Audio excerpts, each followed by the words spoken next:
The story of Anneliese Michel is a real event from the 1970s that attracted worldwide attention. It is the story of a girl who was allegedly possessed by spirits and later passed away. This story illustrates the conflict between religion, mental health, and science. The case sparked debate between the Catholic Church and the legal system. Let's delve into the mystery behind this incident.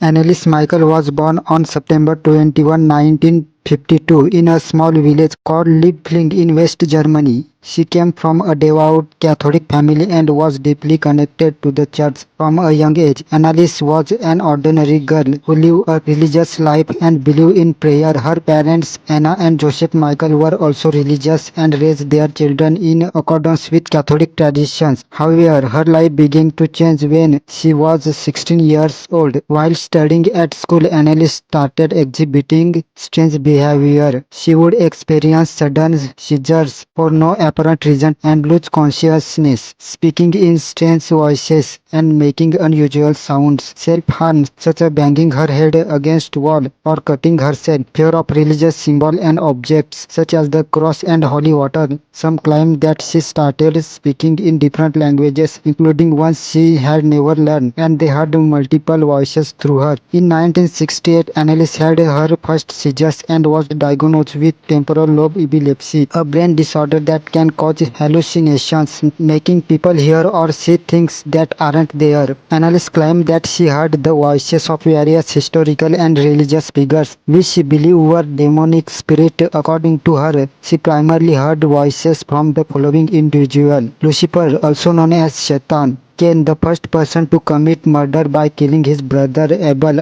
according to the Bible; Adolf Hitler, the Nazi dictator responsible for genocide of millions; Nero, a Roman emperor known for persecuting Christians; Judas. In addition to this, Anneliese claimed to be tormented by several other spirits. She believed that these demonic forces were taking control of her and she felt cursed. Annelie's illness became a matter of controversy with debate over whether her mental and physical condition was properly understood. She had been diagnosed with temporal lobe epilepsy and psychosis, and she was being treated with medication. Between 1975 and 1976, 67 sessions of exorcism were performed on her, conducted by Father Arnold Range and Father Ernst Alt. Each session lasted several hours, and Anneliese went through extreme and painful experience. During this session, it was reported that her voice would change. She would speak in unknown languages and she displayed extraordinary physical strength. Her body grew weaker as she refused food and water. Her parent and the priest believed this process would free her from demonic possession, but her condition only worsened. On July 1,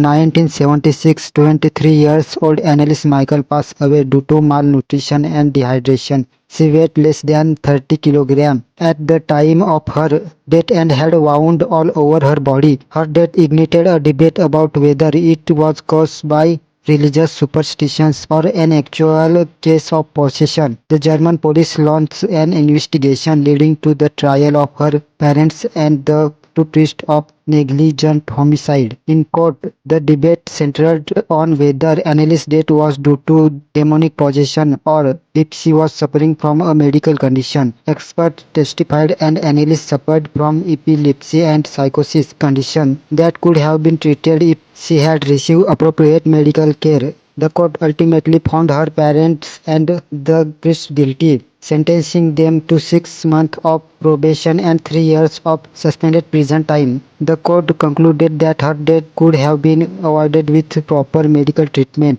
Anneliese Michel's story left a profound impact on society. Some believe that she was indeed possessed by demonic forces and sacrificed herself for humanity. Others view the case as a tragic example of how mental health issues can be misunderstood or ignored due to religious belief. The case raised important questions about balancing religion and science. Viewing mental health issues through a purely religious lens can sometimes be dangerous. Another story highlights the conflict between medical science and religion and the importance of addressing mental health with appropriate care.